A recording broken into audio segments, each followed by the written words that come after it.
Hey, travelers, DJ Milo here. Let's listen to my friends talk about their trips around the world. Can you catch which words they use to compare? Let's go. Did you hear it? What word did Lola use to compare the mountains and the beach?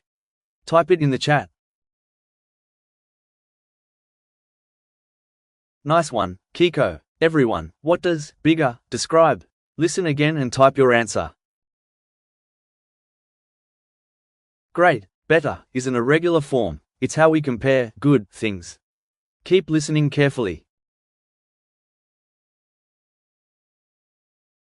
Now it's your turn. Listen carefully and choose the correct answer. Then fill in the missing words, and we'll check together.